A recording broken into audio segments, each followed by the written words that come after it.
Painted painless learning.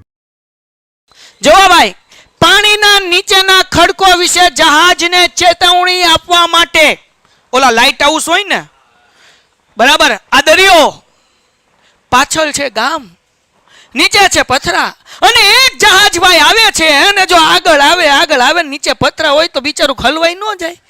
હા, એટલે ત્યાં લાઇટ હાઉસ હોય.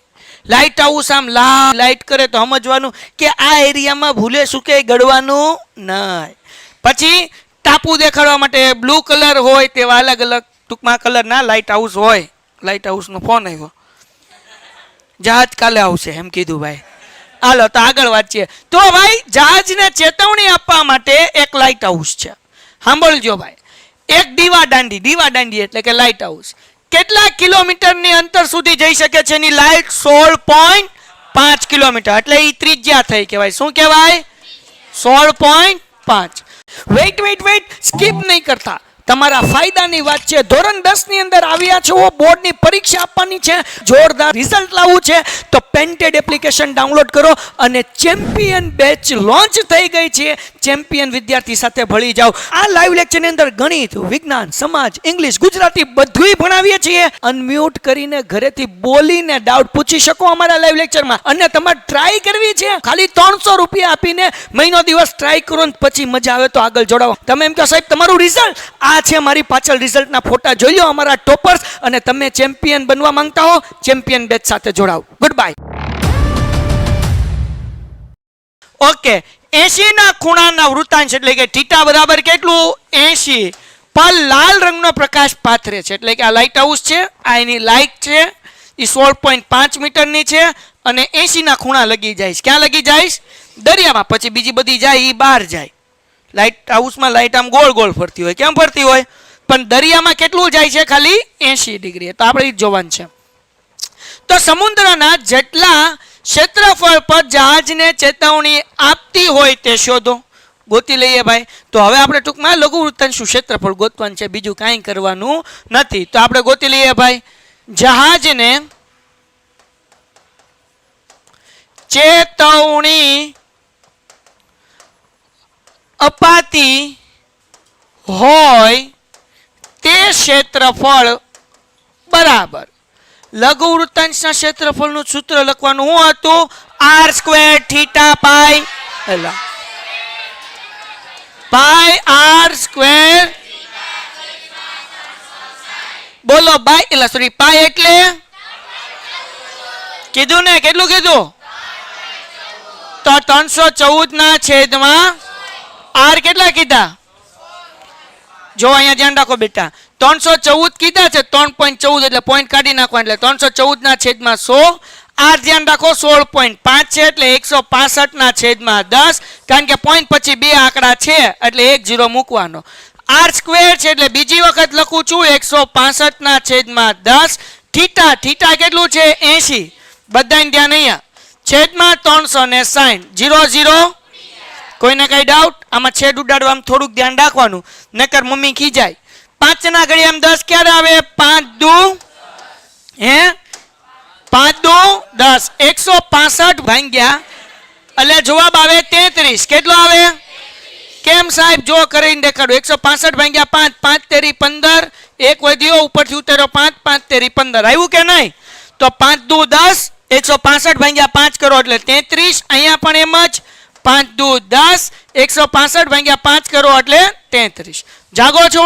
આગળ કરું છું. 2 ચોક 8, 2 દુ 4 અને 2 ભાગ્યા 36 કરો એટલે કેટલા આવે? 18. કોઈને કઈ ડાઉટ?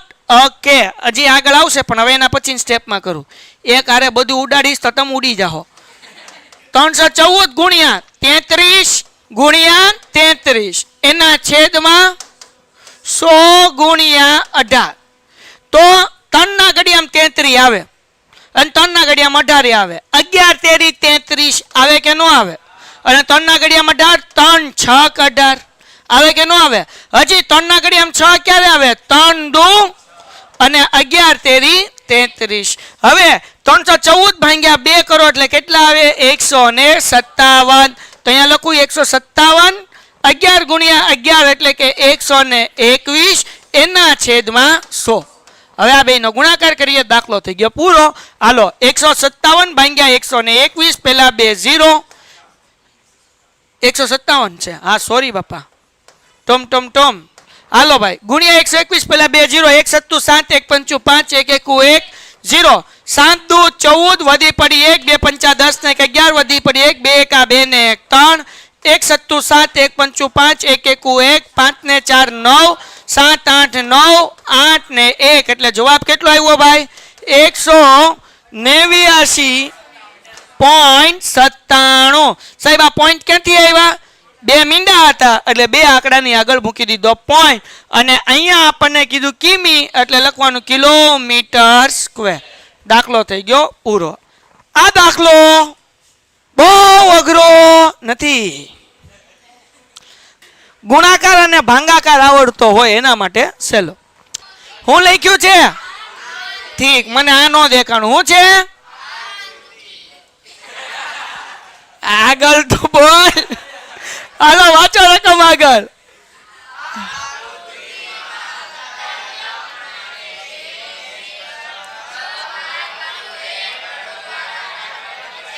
બસ પાથરેલું છે.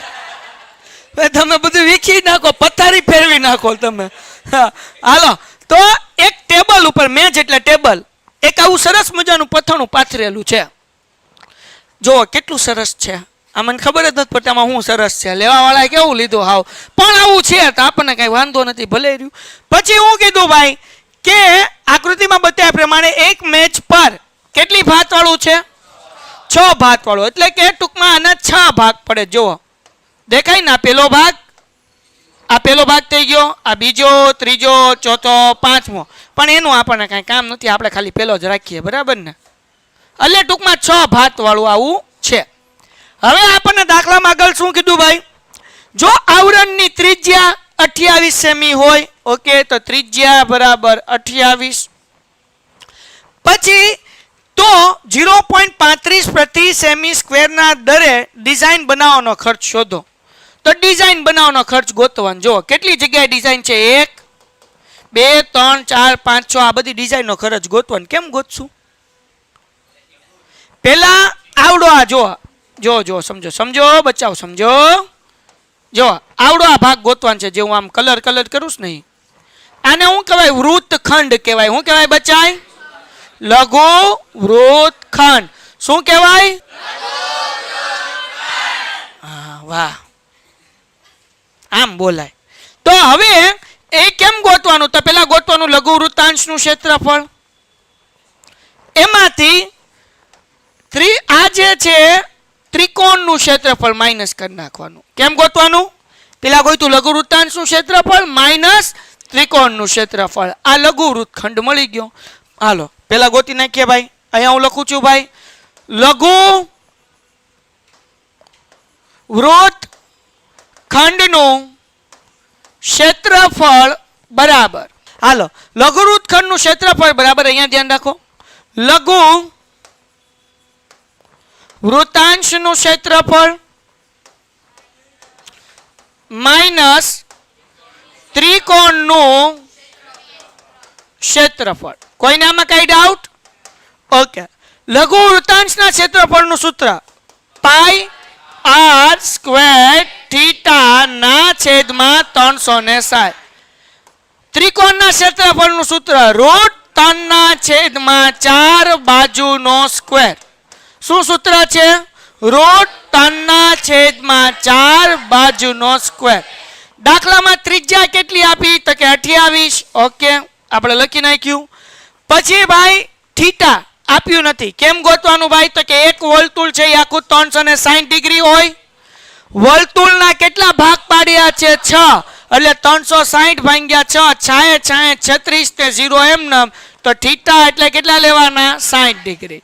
હાલો હવે જુઓ પાઈ, અહીંયા 22 ના છેદમાં 7 જ લેવાનું છે. આ ભૂલમાં લખાઈ ગયેલું છે. બોલો પાઈ ની જગ્યાએ ભલે આપણે અહીંયા 22 ના છેદમાં 7 જ લેશું. કાયમ 7 ના ઘડિયામાં 28 આવે કે નહીં, એટલે છેદ ઉડી જાય. તો પાઈ ની જગ્યાએ કેટલા લખશું? બોલો બધાય બોલે. ત્રિજ્યા કેટલી વાર લખવાના? 28 ગુણ્યા થીટા કેટલા ભાઈ 60. થોડુંક હું આગું લખું. પાઈ ની જગ્યાએ 22 ના છેદમાં 7 ત્રિજ્યા 28 ગુણ્યા 28 થીટા 60 એના છેદમાં 360 માઇનસ √3 ના છેદમાં 4 √3 ના છેદમાં 4 એમનેમ બાજુનો વર્ગ. બાજુ કેટલી આપીશ આપણને તો જો આ બાજુ લેવાની આ r લેવાનું. બાજુનો વર્ગમાં હું લેવાનું r. બાજુ એટલે r કેટલું છે તો અહીંયા લખશું 28 નો વર્ગ એટલે 28 ગુણ્યા 28 થાય કે ન થાય એટલે હું કરી નાખું છું 28 ગુણ્યા 28. હવે છેદ ઉડતા શીખવાડું. હજી એક વખત કિંમત ક્યાં મૂકી? પાઈ ની કિંમત 22 ના છેદમાં 7 r 28 ગુણ્યા 28 થીટા કેટલું છે 60 છેદમાં 360 √3 ના છેદમાં 4 એમનેમ બાજુનો વર્ગ એટલે 28 ગુણ્યા 28. હાલો છેદ ઉડાડું છું. જાગતે રહો 0 0 ઉડ્યો. છાયા છાયા 7 ચોક આવે કે નહીં? પછી 4 ના અડધા ના અડધા કોઈને કઈ વાંધો નહીં તો અહીંયા ધ્યાન રાખજો ભાઈ. 22 દુ કેટલા થઈ ગયા 44 ગુણ્યા કેટલા 28 એના છેદમાં 3 માઇનસ એમનો. અહીંયા ધ્યાન રાખજો 2 દુ 4 14 દુ 28 14 દુ થાય કે ન થાય? હવે ધ્યાન રાખજો √3 બરાબર આપણને દાખલામાં કીધું 1.7. અહીંયા નથી લખ્યું જો ચોપડીમાં કેટલું કીધું છે √3 એટલે 1.7. તો અહીંયા 17 ના છેદમાં 10 લખું છું ગુણ્યા 14 ગુણ્યા 14 એટલે કેટલા થાય 196. 14 નો વર્ગ કેટલો થાય 196. ડન છે? કોઈને કઈ ડાઉટ? હવે આગળ વ્યા જઈએ ગુણાકાર. 44 ગુણ્યા કેટલા કરવાના હે કરાવો મને પાછળ ભાઈ. અહીંયા ધ્યાન રાખ પછી લખજે. પેલા 0 2 ચોક 8 2 ચોક 8 8 ચોક 32 વધી પડી 3 8 ચોક 32 ને 3 35 0 વત્તા 2 એટલે 2 8 ને 5 13 વધી પડી 1 8 ને 4 12 એટલે જવાબ કેટલો આવ્યો 1232. એને ભાંગ્યા કેટલા કરવાના છે હારો ઈ કરી નાખીએ 1232 ભાંગ્યા 3 ચોકું હે 12 ઉપરથી ઉતાર્યા 3 3 એકા ઉપરથી ઉતાર્યા. હવે ડાયરેક્ટ પોઈન્ટ નહીં મૂકવાનું. પહેલા 0 મૂકવાનો પછી પોઈન્ટ અને પછી 0. જો 0 ન મૂક્યો તો દાખલો ખોટો પડશે. હવે 3 6 18 2 વધ્યા 3 6 18 તો આ તો ગાડી હાલ્યા જ કરશે એટલે 410.66 ની બદલે કેટલા લખવાના 67. તો આનો જવાબ કેટલો આવ્યો ભાઈ 410.67. કેવી રીતના જવાબ ગોત્યો ભાઈ? તો પહેલા કર્યું 44 ગુણ્યા 28 એટલે 1232 એને ભાંગ્યા 3. ડન છે? હાલો રફ કરી નાખું બધું. ઓકે આગળ વ્યા જઈએ. આ બધું રફ. હવે આ બાજુ 17 ગુણ્યા 196 તો 196 ગુણ્યા 17 0 એમ નામ 6 એકા 6 9 એકા 9 1 એકુ 1 7 6 42 વધી પડી 4 7 9 63 ને 4 હે 67 વધી પડી 6 7 એકા 7 ને 6 13 6 6 12 ને 1 13 વધી પડી 1 9 ને 3 12 ને 1 13 વધી પડી 1 1 2 3 એટલે જવાબ કેટલો આવ્યો 333 2. અહીંયા 10 છે એટલે આપણે આમ લખી શકીએ ને ભાઈ 333.2 એક 0 છે એટલે એક આંકડાની આગળ પોઈન્ટ. હવે આ બે ની શું કરવાની બાદબાકી તો 410.67 માઇનસ 333.2 પાછળ મૂકી દેવાનો 0. 7 માંથી 0 જાય એટલે 7 6 માંથી 2 જાય એટલે 4 0 માંથી 3 ન જાય એટલે અહીંયા 0 અહીંયા આવે 10 10 માંથી 3 જાય એટલે 7 અહીંયા 3 અહીંયા 10 થઈ ગયો 10 માંથી 3 જાય એટલે 7 3 માંથી 3 જાય એટલે 0 એટલે જવાબ કેટલો આવ્યો 77.47 સેન્ટીમીટર સ્ક્વેર. હા કે ના? કોઈને કઈ ડાઉટ? ઓકે હાલો આગળ વ્યા જઈએ. બસ છેલ્લું સ્ટેપ. હવે દાખલો પૂરો. આપણને શું કીધું ભાઈ? ખર્ચ શોધવાનું કીધું. શું ગોતવાનું કીધું? ખર્ચ. તો અહીંયા ધ્યાન રાખો ભાઈ ડિઝાઇન બનાવવાનો ખર્ચ. જાગો છો બધાય? ડિઝાઇન બનાવવાનો ખર્ચ. તો આ જે છે એ લઘુ વૃત્તખંડ છે. હા કે ના? કેટલો જોવા મળ્યો લઘુ વૃત્તખંડ નો? 77.47 મળ્યો કે નહીં? આવા કેટલા વૃત્તખંડ છે? 1 2 3 4 5 ને 6 એટલે એને ગુણ્યા 6 કરું. કેટલા રૂપિયા આપ્યા ભાઈ? તો કે 0.35 પ્રતિ સેમી સ્ક્વેર એટલે અહીંયા લખી નાખું 0.35. હવે હું પોઈન્ટ કાઢું તો શું થશે ભાઈ? 77.47 ના છેદમાં 100 ગુણ્યા 6 અને 35 ના છેદમાં 100 પોઈન્ટ પછી બે આંકડા છે એટલે 100 મૂક્યા. છેદ ઉડાડું ભાઈ. 5 ના ઘડિયામાં 100 ક્યારે આવે? તો કે ભાઈ 5 દુ 10 ને 0 એમને 20 50 100 થાય કે ન થાય? પછી 5 ના ઘડિયામાં 35 5 સત્તા 35. 20 ના અડધા કેટલા થાય? 10 અને આ 6 ના અડધા કેટલા થાય? 3. હવે નહીં ઉડાડવાના છે. હવે હું કરવાનું 77.47 ગુણ્યા 7 તેરી 21 એના છેદમાં અહીંયા 2 મીંડા ને 1 આ મીંડું એટલે કેટલા મૂકવાના? 1000. હવે 77.47 ગુણ્યા કેટલા કરીએ? 21. દાખલો પૂરો થઈ ગયો. 77.47 ગુણ્યા 21. જાગોશ ને બધાય? હાલો પેલા 0 એમને 2 સત્તા 14 વધી પડી 1 2 ચોક 8 ને 1 9 2 સત્તા 14 વધી પડી 1 2 સત્તા 14 ને 1 15.